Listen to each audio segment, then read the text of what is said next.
The Divine Comedy by Dante Alighieri. Translated by Henry Wadsworth Longfellow. Paradiso, Cantos 1 to 5.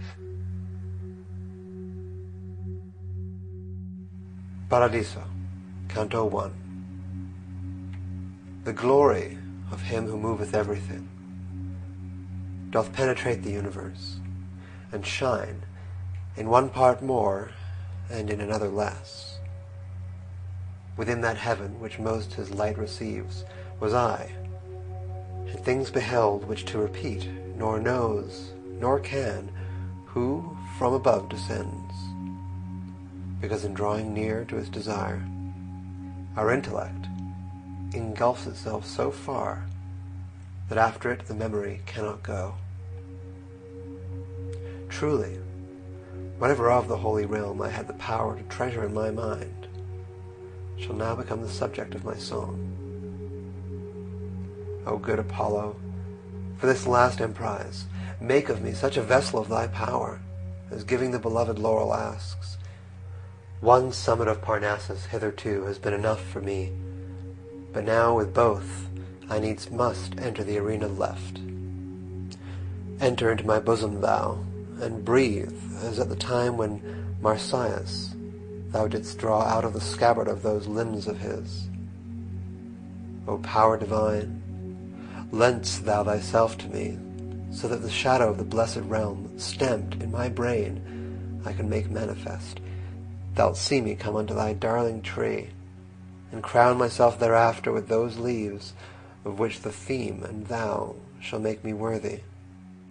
So seldom, Father, do we gather them for triumph, or of Caesar or of poet, the fault and shame of human inclinations, that the Penean foliage should bring forth joy to the joyous Delphic deity when any one it makes to thirst for it.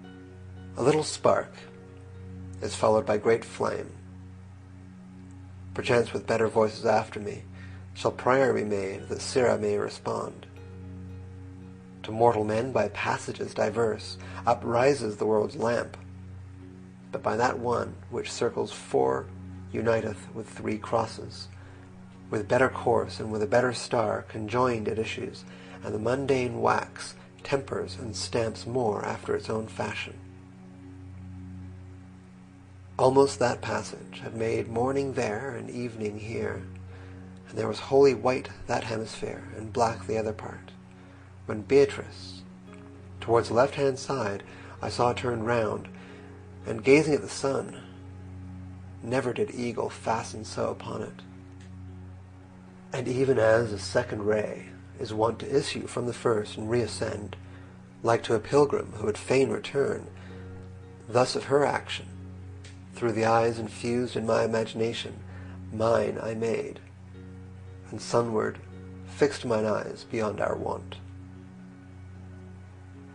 There much is lawful, which is here unlawful unto our powers, by virtue of the place made for the human species as its own.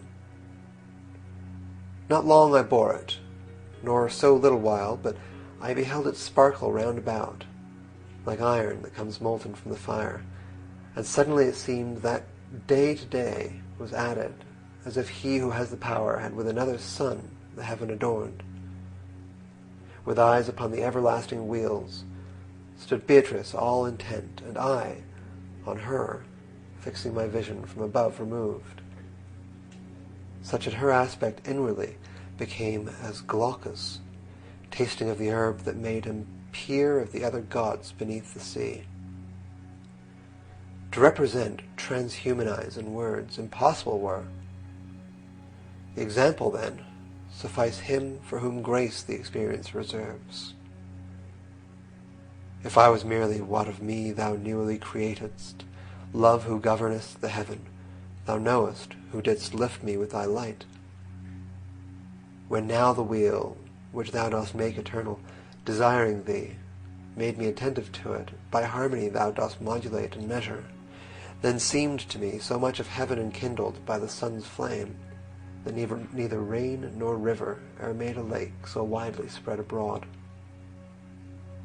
The newness of the sound and the great light kindled in me a longing for their cause, never before with such acuteness felt, whence she, who saw me as I saw myself, to quiet in me my perturbed mind, opened her mouth, ere I did mind to ask, and she began, "Thou makest thyself so dull with false imagining, that thou seest not what thou wouldst see if thou hadst shaken it off.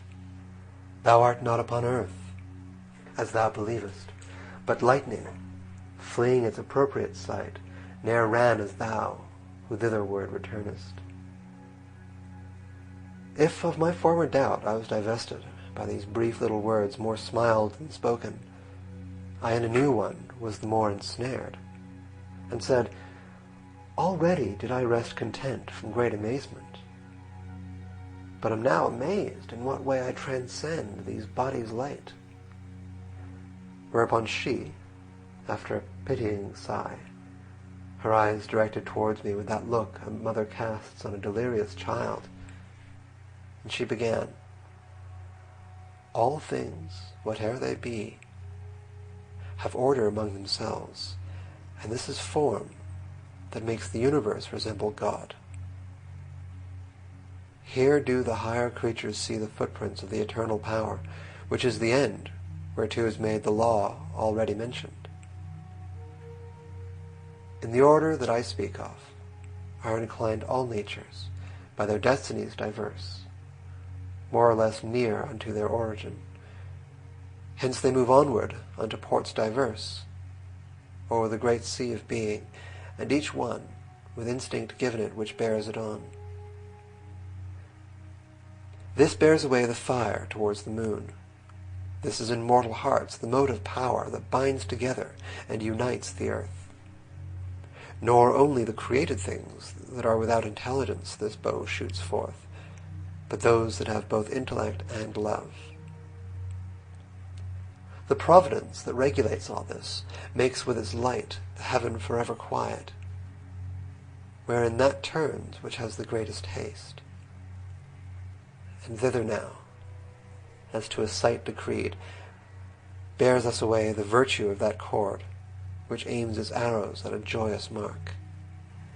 True is it, that as oftentimes the form accords not with the intention of the art, because in answering is matter deaf, so likewise from this course doth deviate sometimes the creature, who the power possesses, though thus impelled, to swerve some other way, in the same wise as one may see the fire fall from a cloud, if the first impetus earthward is rested by some false delight. Thou shouldst not wonder more, if well I judge, at thine ascent, than at a rivulet from some high mount descending to the lowland. Marvel it would be in thee, if deprived of hindrance, thou wert seated down below, as if on earth the living fire were quiet. Thereat she heavenward turned again her face. Paradiso, Canto 2. O ye, who in some pretty little boat, eager to listen, have been following behind my ship, that singing sails along, turn back to look again upon your shores. Do not put out to sea, lest peradventure in losing me you might yourselves be lost. The sea I sail has never yet been passed. Minerva breathes and pilots me Apollo, and Muses 9 point out to me the bears. Ye other few who have the neck uplifted, betimes to the bread of angels, upon which one liveth here, and grows not sated by it, well may you launch upon the deep salt sea your vessel, keeping still my wake before you upon the water that grows smooth again. Those glorious ones, who unto Colchos passed, were not so wonderstruck as you shall be, when Jason they beheld a ploughman made. The con created in perpetual thirst for the realm deiform did bear us on, as swift almost as ye the heavens behold. Upwards gazed Beatrice, and I at her, and in such space, perchance as strikes a bolt and flies, and from the notch unlocks itself. Arrived I saw me, where a wondrous thing drew to itself my sight, and therefore she, for whom no care of mine could be concealed, towards me turning, blithe as beautiful, said unto me, Fix gratefully thy mind on God, who unto the first star has brought us. It seemed to me a cloud encompassed us, luminous, dense, consolidate and bright, as adamant on which the sun is striking. Into itself did the eternal pearl receive us, even as water doth receive a ray of light, remaining still unbroken.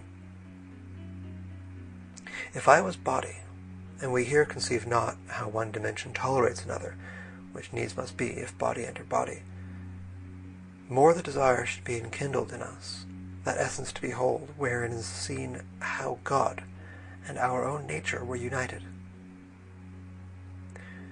There will be seen what we receive by faith, not demonstrated, but self-evident, and guides the first truth that man believes. I made reply, Madonna, as devoutly as most I can do, I give thanks to him who has removed me from the mortal world. But tell me what the dusky spots may be upon this body, which below on earth make people tell that fabulous tale of Cain. Somewhat she smiled, and then, If the opinion of mortals be erroneous, she said, where'er the key of sense doth not unlock, certes the shafts of wonder should not pierce thee now, forasmuch as, following the senses, thou seest that the reason has short wings. But tell me what thou think'st of it thyself. And I, what seems to us up here diverse, is caused, I think, by bodies rare and dense. And she, right truly shalt thou see immersed in error thy belief, if well thou hearest the argument that I shall make against it. Lights many the eighth sphere displays to you, which in their quality and quantity may noted be of aspects different. If this were caused by rare and dense alone, one only virtue would there be in all, or more or less diffused, or equally. Virtues diverse must be perforce the fruits of formal principles, and these, save one, of course would by thy reasoning be destroyed. Besides, if rarity were of this dimness, the cause thou askest, either through and through this planet thus attenuate were of matter, or else as in a body is apportioned the fat and lean, so in like manner this would in its volume interchange the leaves. Were it the former, in the sun's eclipse it would be manifest by the shining through of light, as through aught tenuous interfused. This is not so, hence we must scan the other. And if it chance the other I demolish, then falsified will thy opinion be. But if this rarity go not through and through, there needs must be a limit, beyond which its contrary prevents the further passing, and thence the foreign radiance is reflected, even as a colour cometh back from glass, the which behind itself concealeth lead. Now thou wilt say the sunbeam shows itself more dimly there than in the other parts, by being there reflected farther back.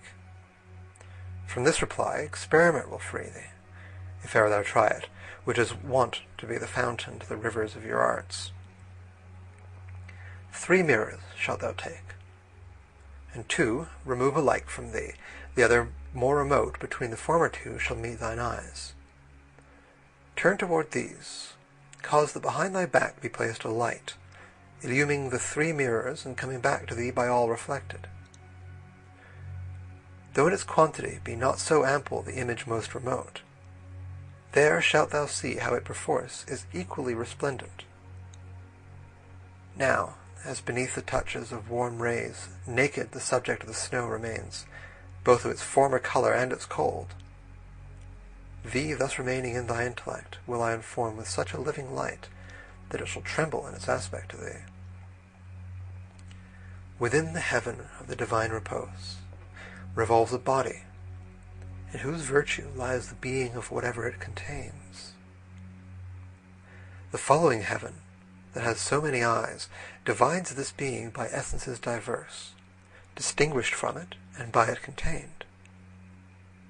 The other spheres, by various differences, all the distinctions which they have within them, dispose unto their ends and their effects. Thus do these organs of the world proceed, as thou perceivest now, from grade to grade, since from above they take, and act beneath.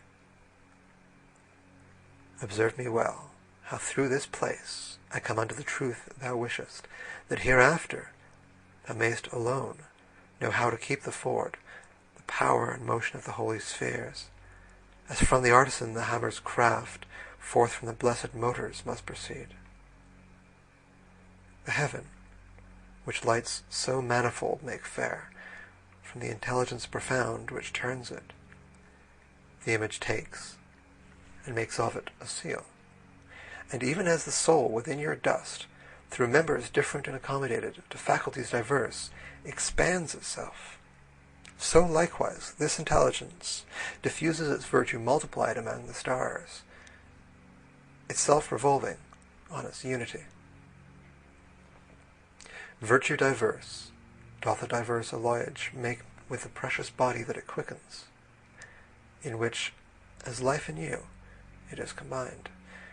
From the glad nature whence it is derived, the mingled virtue through the body shines, even as gladness through the living pupil. From this proceeds whatever from light to light appeareth different, not from dense and rare. This is the formal principle that produces, according to its goodness, dark and bright. Paradiso, Canto 3. That sun, which erst with love my bosom warmed, of beauteous truth had unto me discovered, by proving and reproving the sweet aspect. And, that I might confess myself convinced and confident so far as was befitting, I lifted more erect my head to speak. But there appeared a vision, which withdrew me so close to it, in order to be seen, that my confession I remembered not. Such as through polished and transparent glass, or waters crystalline and undisturbed, but not so deep as that their bed be lost, come back again the outlines of our faces, so feeble that a pearl on forehead white comes not less speedily unto our eyes. Such saw I many faces prompt to speak, so that I ran in error opposite to that which kindled love twixt man and fountain. As soon as I became aware of them, esteeming them as mirrored semblances, to see of whom they were, mine eyes I turned, and nothing saw, and once more turned them forward, direct into the light of my sweet guide, who smiling kindled in her holy eyes. Marvel thou not, she said to me, because I smile at this thy puerile conceit, since on the truth it trusts not yet its foot, but turns thee, as 'tis wont, on emptiness. True substances are these which thou beholdest, here relegate for breaking of some vow.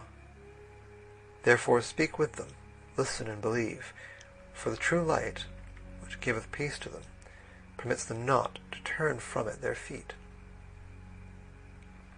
And I unto the shade that seemed most wishful to speak directed me, and I began, as one whom too great eagerness bewilders, O well-created spirit, who in the rays of life eternal dost the sweetness taste, which being untasted ne'er is comprehended, grateful 'twill be to me, if thou content me both with thy name and with thy destiny. Whereat she promptly, and with laughing eyes, Our charity doth never shut the doors against a just desire, except as one who wills that all her court be like herself. I was a virgin sister in the world, and if thy mind doth contemplate me well, the being more fair will not conceal me from thee. But thou shalt recognize I am Picarda, who stationed here among these other blessed, myself am blessed in the slowest sphere. All our affections, that alone inflamed are in the pleasure of the Holy Ghost, rejoice at being of his order formed. And this allotment, which appears so low, therefore is given us, because our vows have been neglected, and in some part void.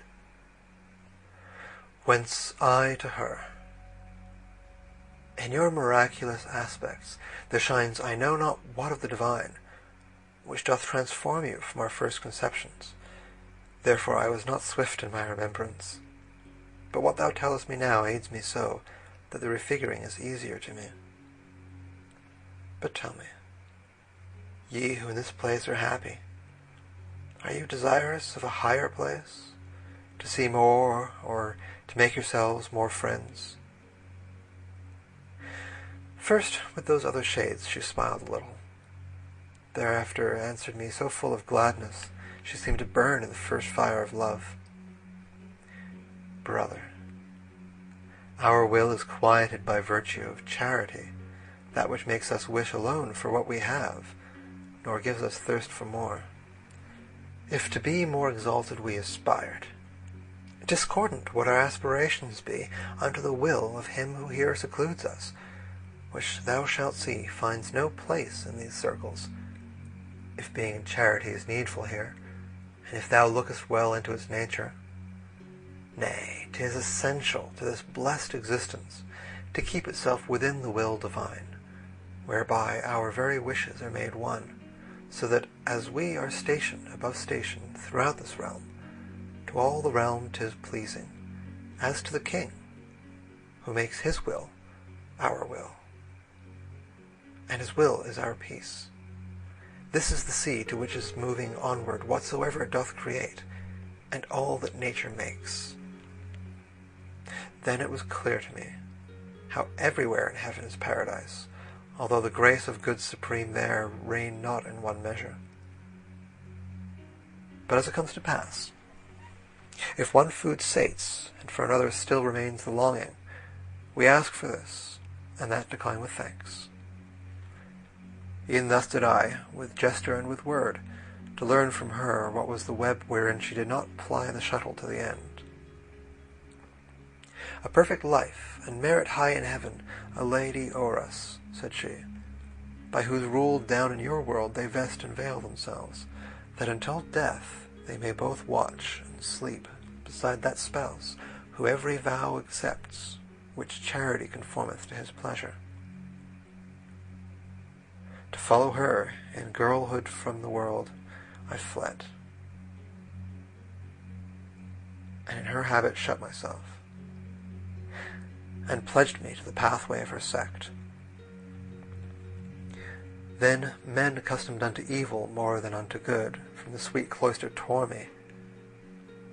God knows what afterward my life became.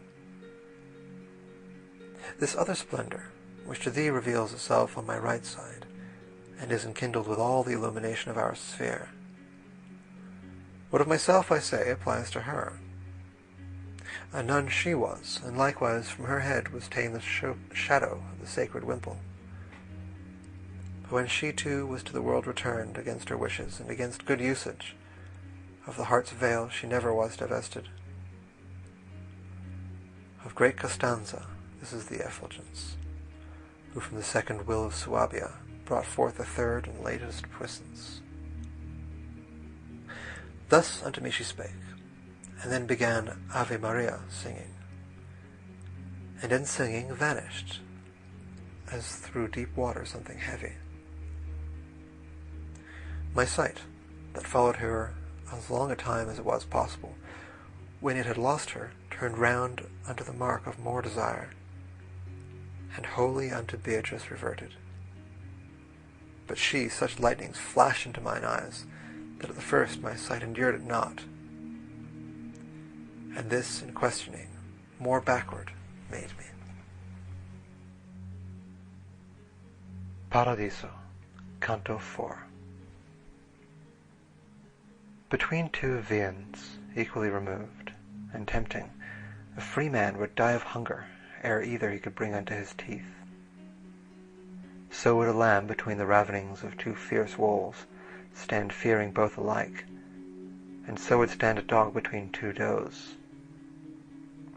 Hence if I held my peace, myself I blame not, impelled in equal measure by my doubts, since it must be so, nor do I commend. I held my peace, but my desire was painted upon my face, and questioning with that more fervent far than by articulate speech. Beatrice did as Daniel had done, relieving Nebuchadnezzar from the wrath which rendered him unjustly merciless, and said, Well see I how attracteth thee one and the other wish, so that thy care binds itself, so that forth it does not breathe. Thou arguest, if goodwill be permanent, the violence of others, for what reason doth it decrease the measure of my merit? Again for doubting furnish the occasion souls seeming to return unto the stars, according to the sentiment of Plato. These are the questions which upon thy wish are thrusting equally, and therefore first will I treat that which hath the most of gall. He of the seraphim, most absorbed in God, Moses and Samuel, and whichever John thou mayest select, I say, and even Mary, have not in any other heaven their seats, than have those spirits that just appeared to thee, nor of existence more or fewer years, but all make beautiful the primal circle, and have sweet life in different degrees by feeling more or less the eternal breath. They show themselves here, not because allotted this sphere has been to them, but to give sign of the celestial which is least exalted. To speak thus is adapted to your mind, since only through the sense it apprehendeth what then it worthy makes of intellect. On this account the Scripture condescends unto your faculties, and feet and hands to God attributes, and means something else. And Holy Church under an aspect human, Gabriel and Michael represent to you, and him who made Tobias whole again. That which Timaeus argues of the soul doth not resemble that which here is seen, because it seems that as he speaks he thinks. He says the soul unto its star returns, believing it to have been severed thence whenever nature gave it as a form. Perhaps his doctrine is of other guise than the words sound, and possibly may be with meaning that is not to be derided.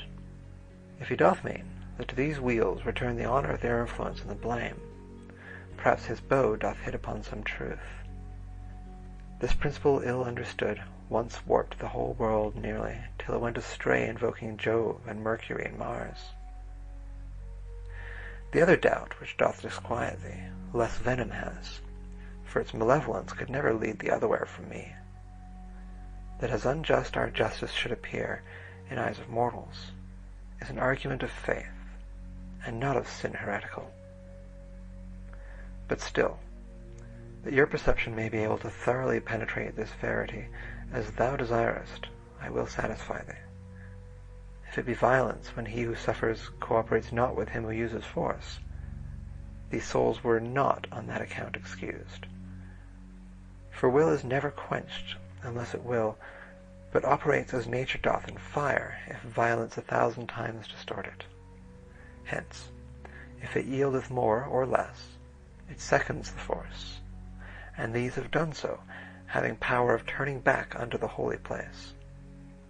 If their will had been perfect, like to that which Lawrence fast upon his gridiron held, and Mutius made severe to his own hand, it would have urged them back along the road whence they were dragged, as soon as they were free. But such a solid will is all too rare. And by these words, if thou hast gathered them as thou shouldst do, the argument is refuted, that would have still annoyed thee many times. But now another passage runs across before thine eyes, and such that by thyself thou couldst not thread it ere thou wouldst be weary. I have for certain put into thy mind that soul beatified could never lie, for it is near the primal truth. And then thou from Picarda mightst have heard Costanza kept affection for the veil, so that she seemeth here to contradict me.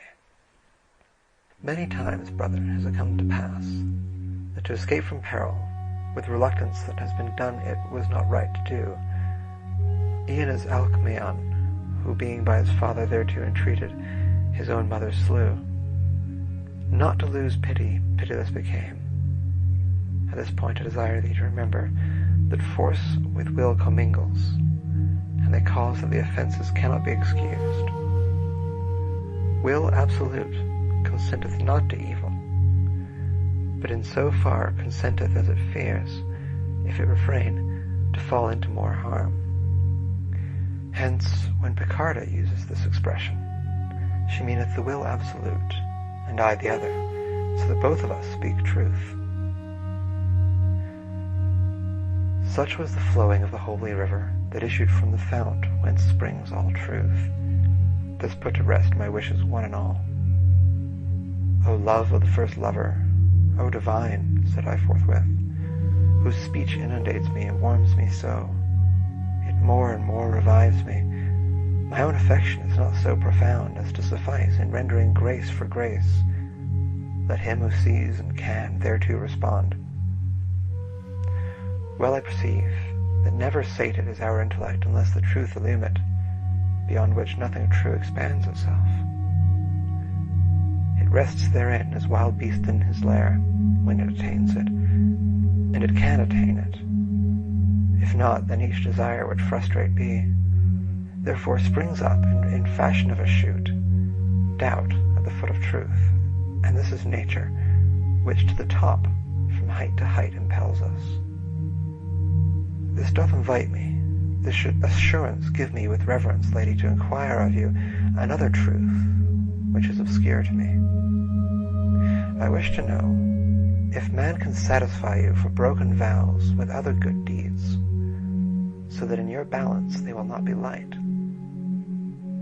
Beatrice gazed upon me with her eyes full of the sparks of love, and so divine that, overcome my power, I turned my back and almost lost myself, with eyes downcast.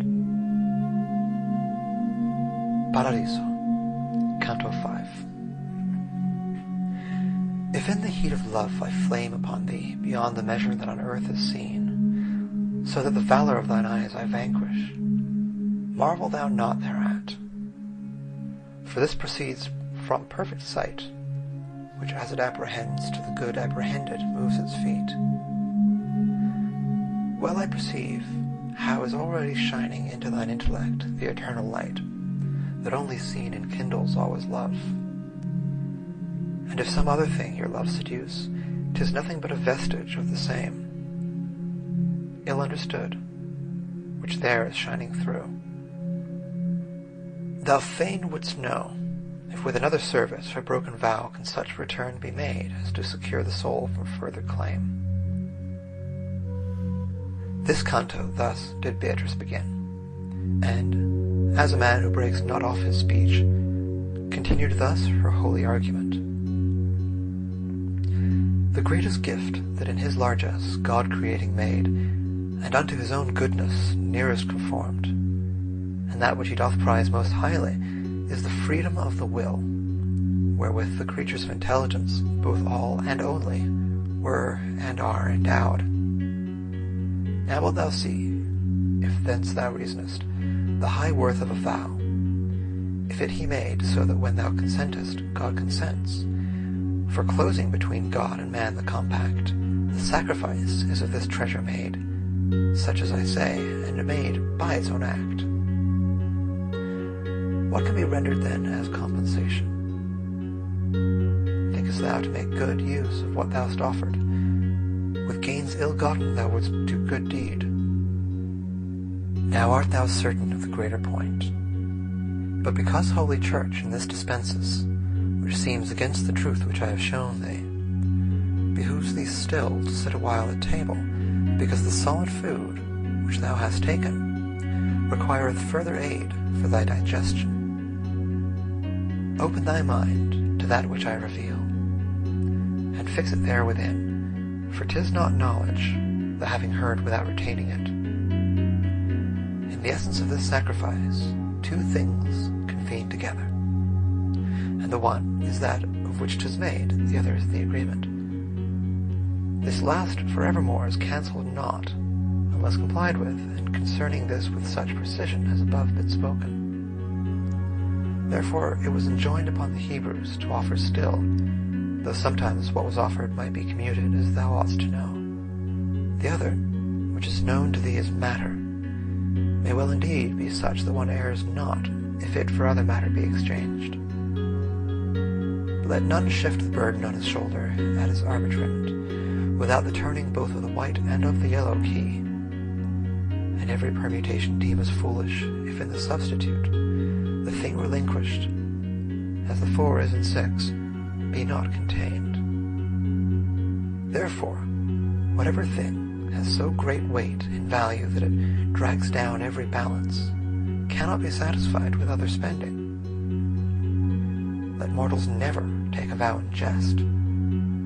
Be faithful and not blind in doing that, as Jephthah was in his first offering, who more beseemed to say, I have done wrong, than to do worse by keeping, and as foolish thou, the great leader of the Greeks, wilt find, whence wept Iphigenia her fair face, and made for her both wise and simple weep, who heard such kind of worship spoken of.